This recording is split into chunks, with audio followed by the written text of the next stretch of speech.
বলেন যে আমাদের বাড়িতে নবীর দরবারে আমরা চুলা পর্যন্ত জ্বলাইতাম না, এক একটা খেজুর খাই আমরা দিন পার করতাম।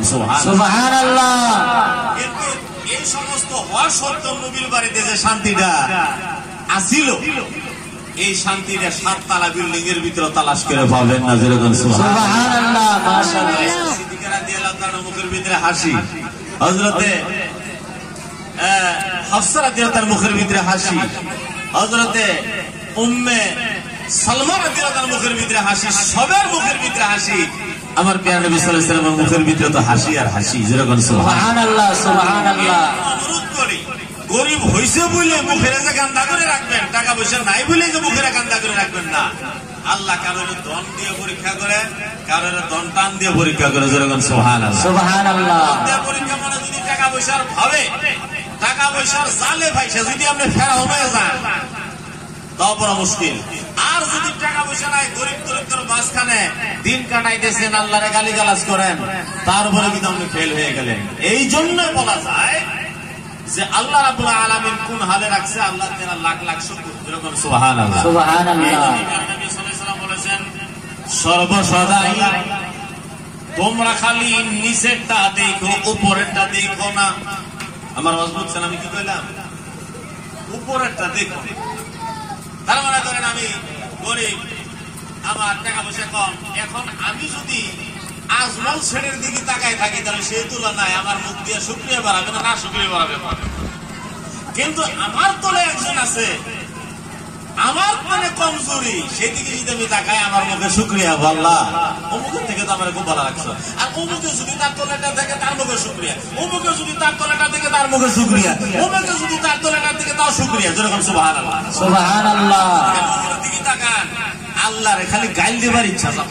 কথাটা এই জন্য সিস্টেম হইল, নবী সাল্লাল্লাহু আলাইহি ওয়াসাল্লাম বলেছেন, তুমি সর্বসাধারণ এখানে নিজের নিম্ন খাবারটা দেখো, যে তোমার থেকে গরিব লোক যারা আছে। যেরকম সুবহানাল্লাহ, সুবহানাল্লাহ। আমার স্যার ভাত বা ঠিক আছে, আর একজনের একটা অঙ্গ নাই, একটা চক্ষু নাই, একটা পাও নাই, বা জাগরে একটু অর্ধঙ্গী বেমার আছেন, অঙ্গের ভিতরে অসুবিধা আছে, সে যদি অঙ্গহীনের দিকে তাকায়, আর অঙ্গহীনে যদি বিশ্রাম করে থাকার দিকে তাকায়, এই হিসাবে যদি তাকায় থাকে, তাহলে মুখের ভিতরে শুকরিয়া, শুকরিয়া।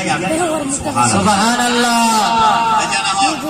ভূমিকার দিকে গেলে অনেক সময়ের দরকার। পবিত্র কোরআন থেকে একটা আয়াত কারিমা তেলাওয়াত করছে। আল্লাহ বলেন, ইস্তাঈনু বিস-সাবরি ওয়াস-সালাহ।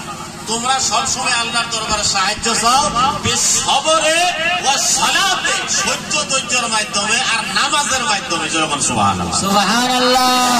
আমাদের প্রতিদিন মুখে মুখে একটা কথা, এইবার যদি এখন বিজেপি সরকার আহে, মুসলমানের হাহাকার হব, মুসলমানের বাড়ি ঘর ভাঙ্গে দিব, মুসলমানের বাড়ি জব্দ করে এলাব, মুসলমানের মা বোনের ইজ্জত মেরে এলাব।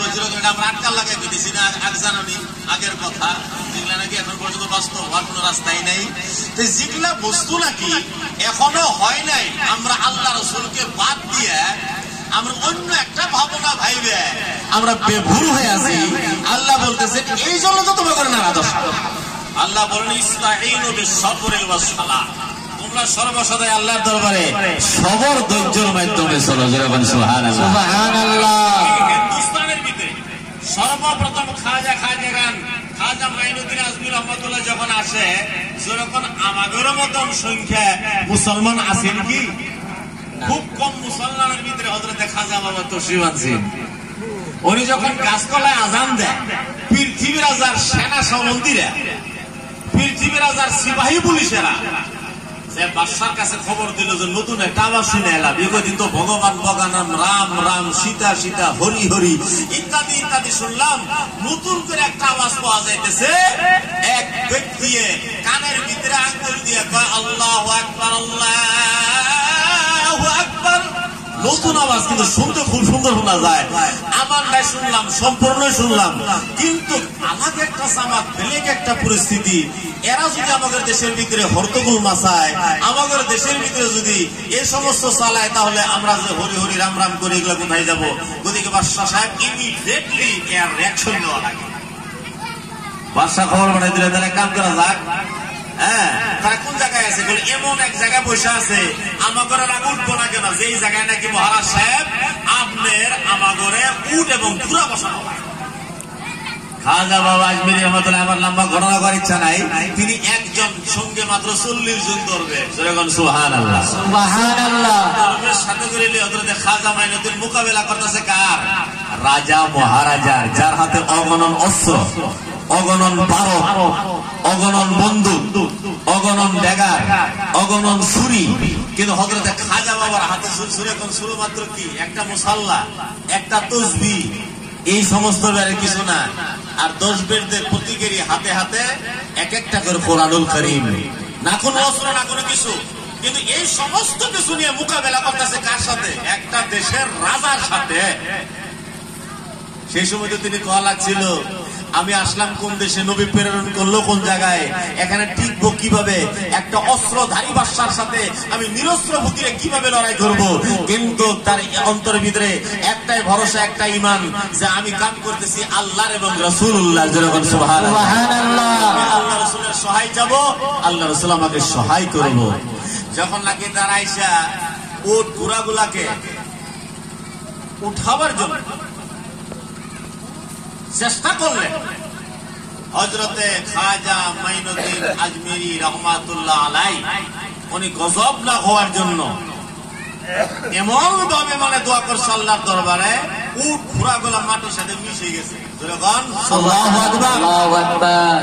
এই যে প্রথম খেলা লাগলো হিন্দুস্তানের জমিনে, আজ পর্যন্ত সেই খাজা মাইনুদ্দিন আজমির রহমাতুল্লাহ হুকুমত চলতেছেন। পৃথিবী রাজা শেষ পর্যায়ে শাহাবুদ্দিন গৌরীর হাতে পরাজয় হয়ে এই হিন্দুস্তান মুসলমানের হাতে চলে গেল। আর এই দেশটা যে মুসলমানের হাতে যাবে, শাহাবুদ্দিন গৌরী রহমাতুল্লাহ নিজের দেশ থেকে স্বপ্নে দেখতেছে যে 16 বার হামলা করছিলি, পৃথিবী রাজারে হারাইতে পারস না, কিন্তু এইবারে ফকির আগে যায় পাইছে, স্বপ্নের যুগে জানাইতেছে যে তুমি এইবার এসে দেখো খেলা জমবে। হযরত শাহাবুদ্দিন গৌরী রহমাতুল্লাহ আলাইহি যাই এইবার এমন মোকাবেলা করছে, এক যুদ্ধে হিন্দুস্তান দখল হয়ে গেছে। দখল হওয়ার পরে খাজা মাইনুদ্দিন আজমির রহমাতুল্লাহ যে গাছের তলায় নামাজ পড়তেছেন, যাইতে যাইতে বেচারা ওই জায়গায় যায় বলছে যে যায় বেচারার চেহারার দিকে দেখি আর স্বপ্নের লোকে মিলাই দেখে, স্বপ্নে যাকে দেখছিলাম যে ফকিরের, সেই ফকিরের চেহারা আর এই ফকিরের চেহারা একদম মিলে গেছে। আর কি কথা আছে, যায় কদমের ভিতরে বইরা হামাগুড়া খায়, হুজুর আপনি আপনাকে মুরিদ করেন, আপনি আমার স্বপ্নে দেখাইছিলেন যে এইবার হিন্দুস্তান জয় হবে, অবশ্যই আমি যে একটু আগে জয় করে আসলাম, পার্থিবী রাজি আমার সম্পর্কে পরাজয় গ্রহণ করেছে। যেরকম সুবহানাল্লাহ। আজ পর্যন্ত দেশের ভিতরে রুহানি জগতে হুকুমত করছেন, সত্তাধারী করছেন হযরতে খাজা মাইনুদ্দিন আজমির রহমাতুল্লাহ আলাইহি, আর সমস্ত মুসলমানের